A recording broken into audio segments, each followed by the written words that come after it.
Hi, moneymakers, and welcome back to the channel. Today we're going to talk about how to invest without any money. That's right, how to invest without any money. It's imperative that you recognize exactly how easy it is to invest without any money. Let's get right into it.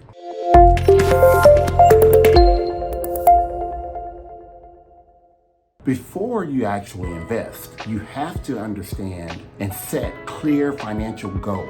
You need to understand exactly what is it that you're trying to accomplish. What is the stopping point? What is the range? What exactly would you like to do in terms of financially? So those goals are imperative in order to make or maximize your time investing. The first step in investing without money is creating a budget. You really have to understand exactly what your budget entails.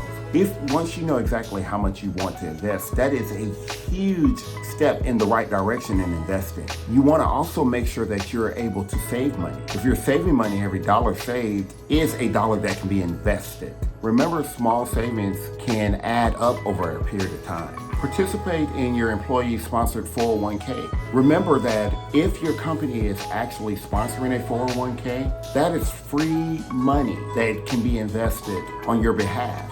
So participate and give as much as they would match, at least. So for instance, if your company is willing to match up to 3% of your annual salary, then you want to make sure that you are contributing at least 3% of your annual salary, because that is free money that they are giving you towards your retirement investment. You can always use micro investing apps. These apps will allow you to actually invest with little to no money. It is a huge way to start investing without money. Some examples of the popular micro investing apps are Acorn. Robinhood is a huge one. In fact, I use Robinhood quite a bit. Again, very little to no investment up front. One other one you may want to try is Stash.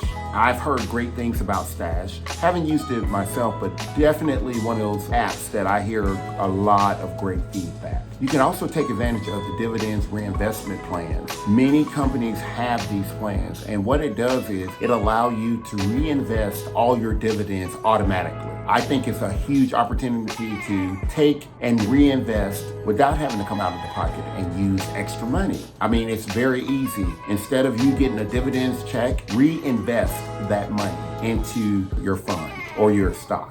You can also use peer-to-peer lending. There are so many different types of platforms out there that will afford you the opportunity to lend money to others.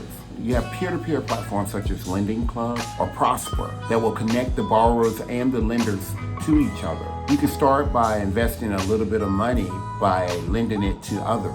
Just understand the risk involved before actually investing. One of the most valuable things that you can do is gain knowledge in investments.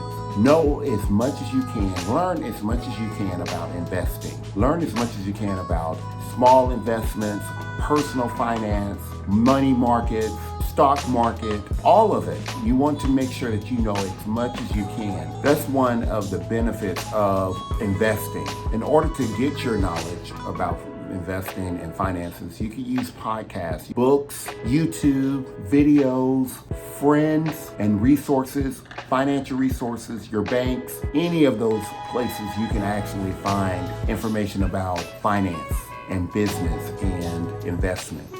And last but not least, you want to always make sure that you're patient and you're consistent. It will take a while before your investments mature and your knowledge base increases and you benefit ultimately from all the hard work and time and dedication you've devoted towards your investments. Please do not feel that if it doesn't happen overnight or that because it's taken a while, that it's not worthwhile. Trust me, it is worthwhile, and every opportunity is a great opportunity.